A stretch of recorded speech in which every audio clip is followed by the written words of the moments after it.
오늘 여러분께서 대하실 그 일과의 제목이 사무엘의 어린 시절이지만 사실 본문에서 사무엘이 하는 역할은 하나도 없어요. 등장하는 거는 그냥 한나가 낳았다 이게 답니다. 사무엘이 출생하는 과정까지 그리고 출생 이후에 이어지는 사건들에 대한 이야기의 전개가 오늘 본문에 나타나고 있습니다. 여러분, 오늘 본문이 시작하는 시대적인 상황은 사실 여전히 사사시대예요. 여전히 사사시대로 사사기 21장 25절이 말씀하는 그 상황이 계속 지속되던 시기였어요. 제가 읽어드리면 그때에 여러분 잘 아시는 말씀이에요. 그때 이스라엘에 왕이 없으므로 사람이 각기 자기 소견에 오른 대로 행하였더라. 이 말씀이 계속 이어지고 있죠. 여러분, 이 본문을 사실 사무엘상 3장 1절이 자세하게 설명해 주고 있어요. 3장 1절 제가 한번 읽어 드릴게요. 3장 1절입니다. 아이 사무엘이 엘리 앞에서 여호와를 섬길 때에는 여호와의 말씀이 희귀하여 이상이 흔히 보이지 않았더라. 예, 그 누구도 하나님을 왕으로 인식하지 않았던 암흑시대, 그 누구도 하나님의 말씀을 들으려 하지 않았던 시대를 배경으로 사무엘상은 시작합니다. 그러면서 이 암흑시대의 한 줄기 빛과 같은 하나님의 역사를 위해서 사무엘이라는 사람이 역사에 등장하는 장면을 오늘 본문은 기록하고 있어요. 사무엘상을 통해서 여러분 잘 아시겠지만 사사시대에서 이제 왕정시대로 정치적인 체제와 이스라엘의 큰 개편이 일어나는 것을 볼 수 있는데, 여러분, 사실 그 시대가 이제 도래하기 위해서 앞서 말씀드린 바와 같이 오늘 사건의 내용은 사무엘이 태어나는 사건에 관련된 이야기고, 사무엘이 태어나기 이전의 이야기를 사실 더 주로 다루고 있어요. 그러다 보니까 2절을 보니까 이제 이 상황에 대한 이야기가 나오는데, 특별히 오늘 보면 1장 2절에 보면 사무엘의 어머니 한나는 원래 불임의 여성이었다라고 말씀합니다. 불임이라는 이 상황은 여러분 그 당시 소망 없었던 이스라엘의 상태를 그대로 보여주는 메타포로 작용해요. 즉 이스라엘은 하나님의 백성들이라고 자기 자신을 지칭했지만 사실 하나님의 말씀을 들으려 하지 않았고 하나님을 왕으로 모시지도 않았었던 그들의 삶은 마치 한나가 임신하지 못하던 소망 없었던 암울했던 상황을 나타내는 모습으로 고스란히 비춰지고 있다는 것이죠. 그런 영적인 상황을 아까 제가 읽어드렸었던 3장 1절 바로 뒤에 3장 2절에도 이렇게 얘기해요. 엘리의 눈이 점점 어두워가서 잘 보지 못하던 그때에. 그 표현 속에서 이스라엘의 영적 지도자로 역할을 하던 엘리가 나이가 들어서 육신적으로 비록 눈이 어두워졌지만 그의 모습 속에서 영적인 장님이 되어가는 이스라엘의 상황을 동일하게 비춰줍니다.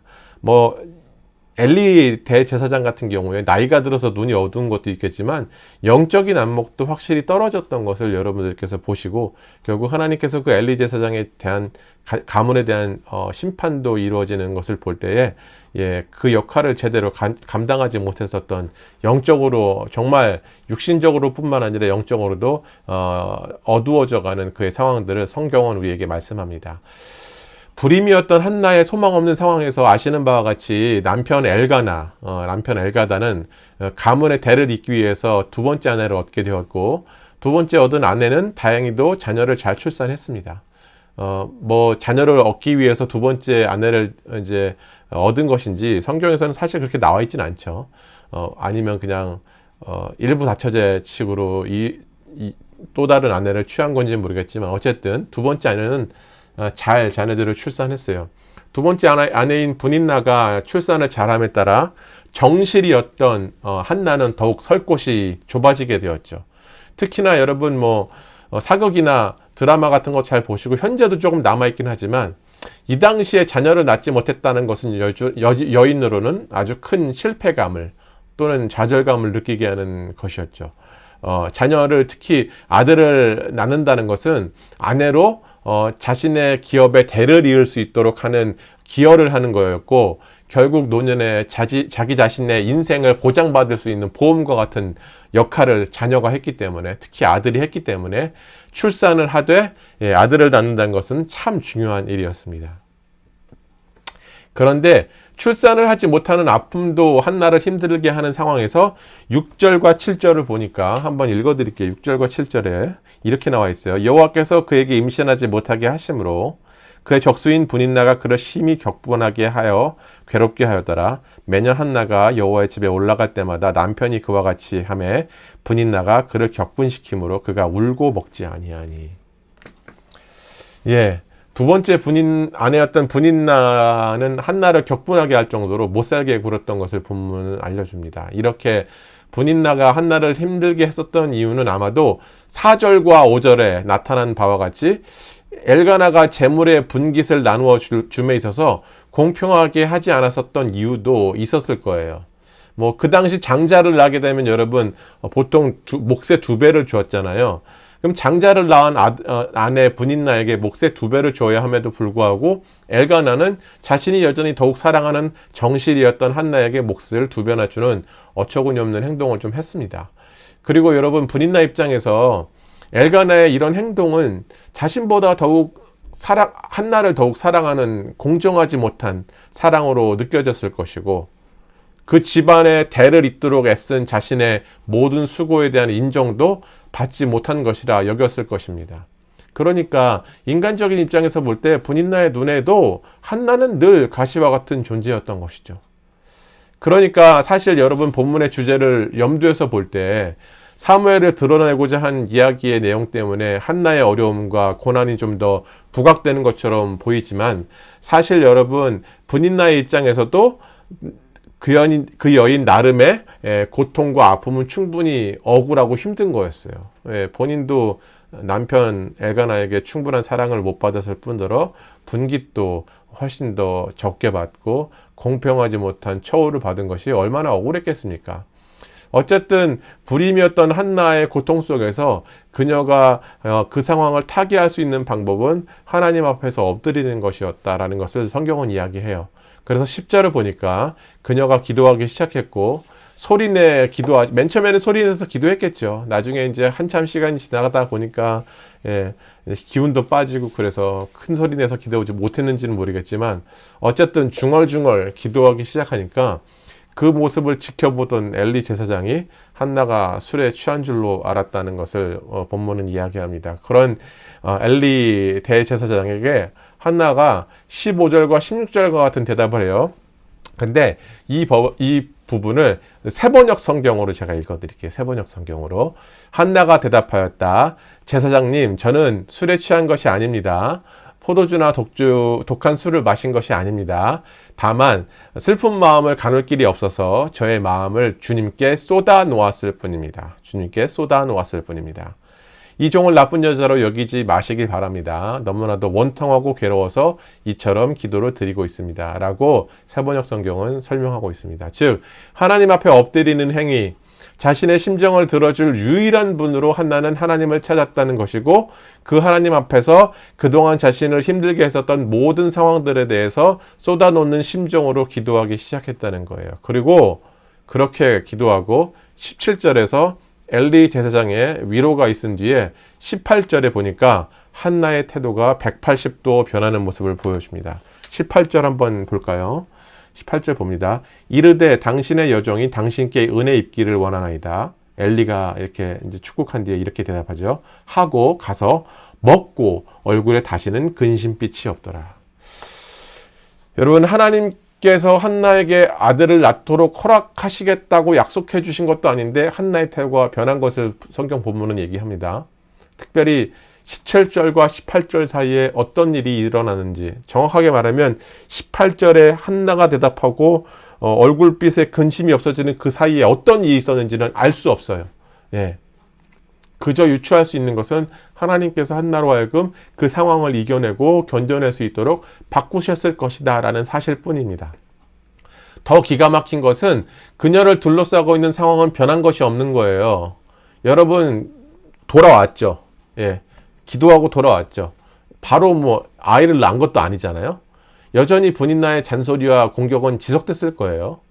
심지어 사무엘을 임신하기까지, 임신 사실을 발견하기까지는, 특히 아들을 낳기 전까지 그녀는 여전히 아이를 낳기 전까지는 불임이라는 꼬리표를 늘 붙이고 있었을 거예요. 그럼에도 불구하고 한나의 태도가 이전과는 다른 모습으로 바뀐 것을 본문은 이야기하고 있어요. 분인나의 공격 속에 너는 실패한 여자야. 너는 정실로서 여자 구실도 제대로 못하고 자녀도 못 낳고 이런 인격적인 모독과 공격들을 수도 없이 받았을 텐데 그녀의 모습이 전혀 바뀌었다라는 것을 본문은 이야기합니다. 앞서서 말씀드린 바와 같이 이 시대에서 15절이 말씀하는 바와 같이 하나님 앞에서 심정을 쏟아놓는 사람이 얼마나 되었을까? 하나님을 왕으로 섬기지도 않았고 하나님 말씀을 들으려 하지도 않았던 이스라엘 백성들 사이에서 하나님 앞에서 심정을 쏟아놓고 그 앞에 진실된 엎드림을 가졌던 사람이 얼마나 되었을까? 심지어 엘리도 그렇게 안 하는데 하나님 앞에 이런 진실된 엎드림을 보인 사람이 과연 몇이나 되었을까? 이런 생각을 좀 하게 되었습니다. 정말 하나님의 말씀이 희귀하고 그분의 역사가 나타나지 않는 그런 시대 속에서 하나님께서는 당신을 찾고 당신에게 심정을 쏟아놓는 한나의 상황에 개입하시되 이전의 한나로 하여금 그 상황을 대하는 그녀의 마음가짐과 삶의 태도를 변화시키시고 그리고 그녀를 기억하사 사무엘을 임신하도록 하셔요. 여러분 사실 여담이지만 홍수 속에 마실 물이 더 없다고 물난리 났을 때 마실 물이 더 없다고 이런 얘기 하는 것처럼 정확한 표현인지는 모르겠지만 요즘 우리가 클릭만 하면 충분히 말씀을 들을 수 있고 들을 수 있는 것들이 너무 많지 않습니까? 근데 들을 말씀이 없다는 얘기가 아니라 여러분 들으려고 하는 우리의 태도가 없는 거예요. 사실 정말 하나님과 더욱더 돈독한 관계를 쌓아갈 수 있는 좋은 툴들이 많이 있음에도 불구하고 엎드리지 않는 시대는 하나님과 정말 그렇게 그분께 마음을 쏟아놓는 믿음과 신앙의 탄탄함을 갖는 그리스도인들이 얼마나 많을까 이런 생각을 좀 해보게 되었습니다. 상황이 변하지 않아도 그 하나님 때문에 한나가 상황이 마음과 태도가 변했던 것처럼 여러분 삶 안에도 이번 가을 학기 안에 이런 은혜가 있었으면 좋겠습니다. 자, 여러분 결국 한나는 하나님 앞에 자신이 아들을 낳을 경우 나실인으로 드리겠다는 약속을 해요. 그리고 실제로 그 약속을 지킵니다. 2장에 보니까 2장은 한나의 노래가 나타나요. 이제 시가 나타나는데 거기서 좀 약간 이상한 표현이 나타납니다. 2장 1절에 보니까 이런 표현을 하고 있어요. 한나가 기도하여 이르되 내 마음이 여호와로 말미암아 즐거워하며 내 뿔이 여호와로 말미암아 높아졌으며 내 입이 내 원수들을 향하여 크게 열렸으니 이는 내가 주의 구원으로 말미암아 기뻐함이니이다. 그동안 낳지 못했던 아들을 낳게 되었으니 얼마나 기쁜 일일까요? 그런데 여러분 좀 이상해요. 뭐가 이상할까요? 지금 여러분 한나의 상황이 즐거워하고 기뻐할 수 있는 상황일까요? 아들 낳아서 잘 키웠으니까 그럴 수도 있겠지만 여러분 1장 마지막 부분 보시면 어렵사리 얻은 아들 사무엘을 데리고 엘리 제사장에게 가서 자기가 하나님께 약속한 대로 나실인으로 그 아이를 하나님 앞에서 제사를 드리고 젖된 지 얼마 되지 않은 그 아들을 하나님 앞에 드려요. 그리고 와요. 그 후에 나타나는 2장에 나타나는 찬양과 경배가 이어지는 거예요. 어떻게 눈에 넣어도 아프지 않을 정말 이 어렵사리 그렇게 엎드려서 하나님 앞에 심정을 쏟아놓고 결국 얻었던 그 아들을 바치고 나서 이런 기쁨과 감사의 고백을 할 수 있을까요? 한나는 사이코패스인가 농담이지만 어쨌든 정말 쉽지 않은 상황이지 않습니까? 그 아들 얼마나 어렵게 그 애지중지한 아들을 다시 바치고 와서 기뻐하고 즐거워한다는 표현을 할 수 있는지 의아하죠. 여러분 우리 중에 누구라도 한나와 같은 상황에서 그런 고백할 수 있겠습니까? 저는 여러분 자신 없어요. 전 연약한 자라 저는 이렇게 못할 것 같습니다. 그렇다면 아들을 바치고도 이런 고백과 찬양을 할 수 있었던 힘은 과연 어디로부터 비롯된 것일까요? 앞에서 살펴본 바와 같이 한나는 1장 18절에서 이미 놀라운 경험을 해요. 하나님 앞에 자신의 마음을 쏟아놓았던 한나, 그리고 그녀의 태도가 바뀐 것을 본문은 이야기했죠. 그렇게 그녀의 태도가 바뀌었어도 상황은 변하지 않았다고 말씀드렸어요. 그럼에도 한나는 이전에 자신과 전혀 다른 모습을 보이기 시작했다는 것입니다. 그렇기 때문에 그 놀라운 경험을 했었던 한나는 어렵사리 얻은 아들이지만 그 하나님이 어떤 분이신지를 알았기 때문에 약속대로 하나님께 아들을 드리고 기쁨과 찬양의 경배를 올려드릴 수 있었다라고 봅니다. 근데 3절을 볼까요? 3절에 이렇게 나옵니다. 3절 읽어드릴게요. 심히 교만한 말을 다시 하지 말 것이며 오만한 말을 너희 입에 내지 말지어다. 여호와는 지식의 하나님이시라 행동을 달아보시느니라. 예, 그런 하나님의 은혜를 입었어도 여전히 우리를 낙심케 하는 공격은 계속돼요. 3절에서 한나가 선포하는 내용은 자신을 향해서 오만한 말을 하고 오만한 말로 공격하지 말라고 선언합니다. 아무래도 이런 교만하고 오만한 말을 했었던 사람은 분인나였겠죠. 예, 한나가 아이를 갖지 못했을 때 분인나가 1장 6, 7절에 보면 한나로 격분하게 했고 무시와 조롱의 말을 내뱉었던 것을 본문은 이야기합니다. 아마 한나가 하나님 앞에서 자신의 절망과 억울함을 털어놓고 근심의 빛이 사라졌을 그때에도 분인나는 한나를 향해 여전히 지속적인 공격과 모독을 했을 거예요. 그럼에도 불구하고 그 상황을 견뎌낼 수 있는 힘을 하나님께서는 한나에게 공급하셨으리라 저는 믿습니다. 여러분, 우리가 신앙의 길을, 이 믿음의 길을 갈 때에 심지어 4절에, 오늘 보면 4절에 보면 용사의 활이 꺾이는 상황과 같은 일을 경험할 수도 있어요. 다시 말씀드리면 자신의 무기가 꺾임을 당하는 절망적인 상황을 용사도 겪어야 된다고. 여러분, 화살이나 활이 꺾이게 되면 용사가 어떻게 싸움을 싸우겠습니까? 그런 절망적인 상황을 용사도 겪게 되고, 심지어 풍족한 자가 양식을 위해서 이전에는 하지 않던 노동을 해야 하는 상황도 벌어진다라고 5절에서부터 8절까지 인간의 모든 인생사를 함축해서 요약한 내용을 한나는 자신의 고백을 담아 하나님께 찬양으로 올려드립니다. 그런데 여러분, 이 모든 일을 주관하시는 분이 누구라고 합니까? 6, 7절에 한번 제가 읽어드릴게요. 여호와는 죽이시기도 하고 살리시기도 하고 스월에 내리게도 하시고 거기에서 올리기도 하시는도다.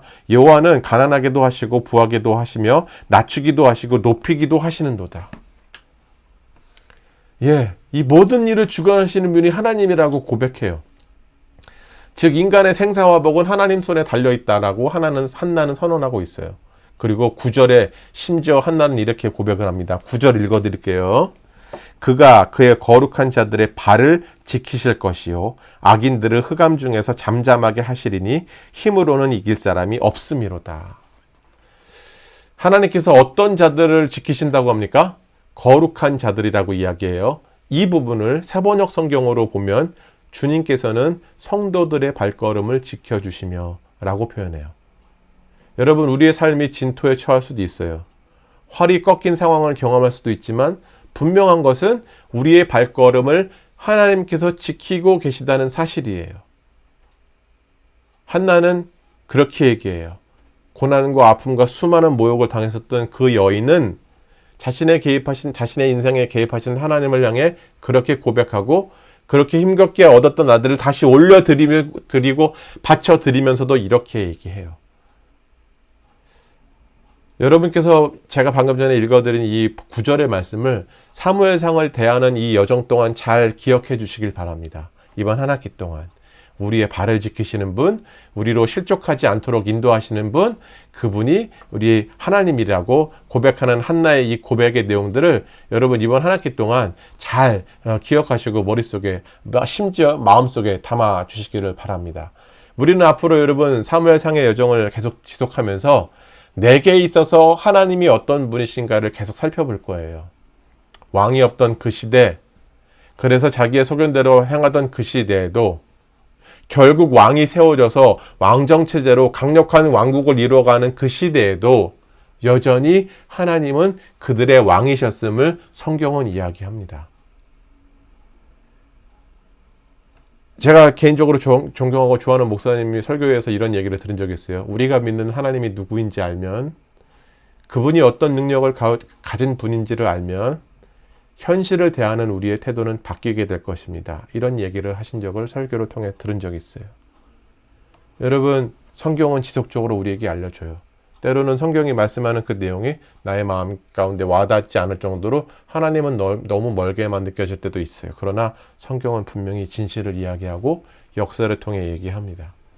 그분이 어떤 분이신지, 그분이 어떤 일을 이루셨는지를 우리에게 계속적으로 얘기해주고 있어요.